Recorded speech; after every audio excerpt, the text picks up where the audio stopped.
और इसी बीच बड़ी खबर है उत्तर पूर्वी दिल्ली से, जहां पर शास्त्री पार्क में लूटपाट का विरोध करने पर 25 साल के मुशर्रफ की चाकू मारकर हत्या कर दी गई। 1 साल पहले शादी करने वाले मुशर्रफ की पत्नी गर्भवती है। 6 बहनों के इकलौते भाई की मौत से परिवार में सदमे में है लोग। पुलिस आरोपियों की तलाश में जुट गई है।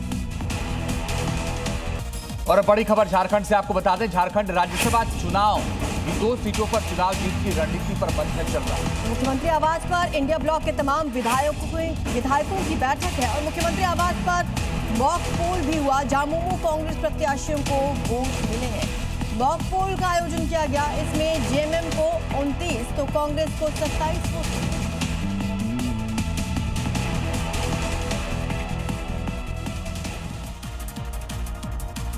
और अब देखिए दिल्ली से जुड़ी 5 बड़ी खबरें। दिल्ली पुलिस की स्पेशल सेल ने पाकिस्तान समर्थित आतंकी और आपराधिक नेटवर्क का भंडाफोड़ किया। इस मामले में 7 आरोपी गिरफ्तार किए गए। जांच में हथियार तस्करी, ड्रग सप्लाई और पाकिस्तान में बैठे हैंडलर से संपर्क के बड़े खुलासे हुए।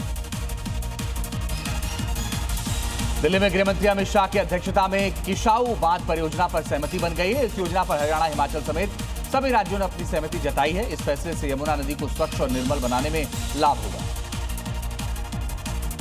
दिल्ली के कालिंदी कुंज इलाके में यमुना किनारे अवैध झुग्गियों पर बुलडोजर एक्शन हुआ। भारी पुलिस बल की मौजूदगी में नगर निगम टीम ने 300 से ज्यादा अवैध झुग्गियों को जमींदोज किया। दिल्ली में आम आदमी पार्टी के प्रदेश अध्यक्ष सौरभ भारद्वाज ने बीजेपी पर करारा हमला बोला। ओंगजोंग क्षेत्र में चल रही तोड़फोड़ और बुलडोजर कार्रवाई का मुद्दा उठाते हुए उन्होंने कहा कि 4 इंजन की सरकार इस मामले पर कुछ नहीं कर रही है।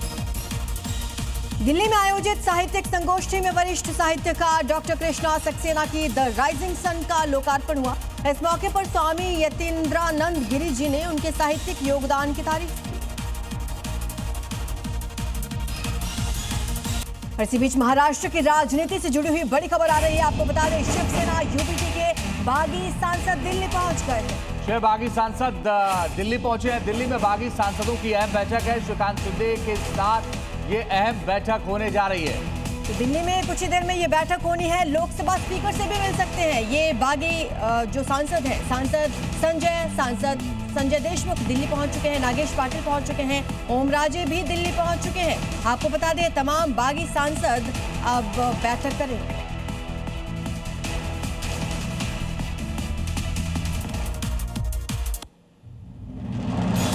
और चलिए अब आपको दिखाते हैं अब तक की 5 बड़ी खबरें।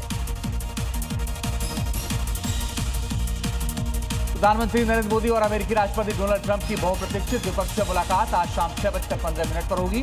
दोनों देशों के बीच व्यापार, रक्षा, ऊर्जा जैसे मुद्दों पर चर्चा की संभावना है। G7 शिखर सम्मेलन में पीएम मोदी ने कहा कि दुनिया संसाधनों की नहीं बल्कि भरोसे की कमी से जूझ रही है। उन्होंने समानता, सम्मान, विश्वास आधारित वैश्विक साझेदारियों पर जोर दिया। उद्धव ठाकरे की पार्टी में बड़ी टूट होने वाली है। सूत्रों के मुताबिक 6 सांसद दिल्ली पहुंच गए हैं। स्पीकर से मुलाकात कर सांसद शिंदे गुट में शामिल होने की घोषणा कर सकते हैं। कांग्रेस नेता राहुल गांधी कोटा से शिक्षा बचाओ देश बचाओ महारैली के साथ केंद्र सरकार के खिलाफ कांग्रेस के युवा केंद्रित आंदोलन की शुरुआत करेंगे। छात्रों की गूंज कार्यक्रम के जरिए राहुल छात्रों से संवाद करेंगे। झारखंड में 18 जून को होने वाले राज्यसभा चुनाव को लेकर एनडीए ने क्रॉस वोटिंग की आशंका को देखते हुए सभी विधायकों को वोटर एडिशन ब्लू में शिफ्ट कर दिया है। इंडिया गठबंधन ने 2 सीटों पर जीत का दावा किया है। और इसी बीच बड़ी खबर आ रही है, कॉमेडियन प्रणीत मोरे की मुश्किलें बढ़ गई हैं। उन पर एफआईआर दर्ज कर ली गई है।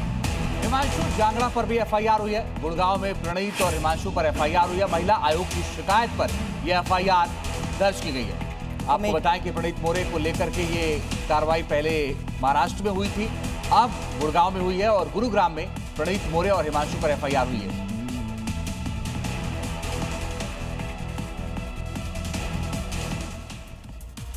और चलिए आगे बढ़ते हैं, दिखाते हैं क्राइम अपडेट्स।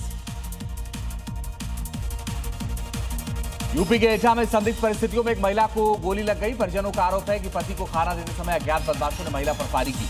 गंभीर हालत में महिला को हाई सेंटर रेफर कर दिया गया और पुलिस जांच में जुटी है। मध्य प्रदेश के जबलपुर में पुलिस ने एक फर्जी पुलिसकर्मी को गिरफ्तार किया। शातिर आरोपी धीरेन्द्र सिंह लोगों को सरकारी नौकरी, सस्ते मकान दिलाने का झांसा देता था। धीरेन्द्र की गिरफ्तारी से 23 लाख रुपए की ठगी का खुलासा हुआ। राजस्थान के धौलपुर में पुलिस बड़ी कार्रवाई कर एक दोषी को गिरफ्तार कर चुकी है। पकड़ा गया शख्स आजीवन कारावास की उसको सजा मिली, लेकिन वो फरार चल रहा था। इसके पास से एक तमंचा भी बरामद हुआ है।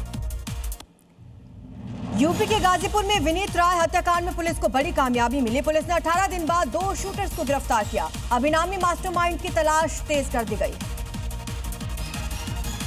एमपी के गुना में पुलिस ने कार्रवाई कर शहर में 5 लाख की चोरी की वारदात का खुलासा कर दिया है। पुलिस ने महज 3 दिन में आरोपी के साथ साथ चोरी की गई चांदी भी जब्त कर ली है।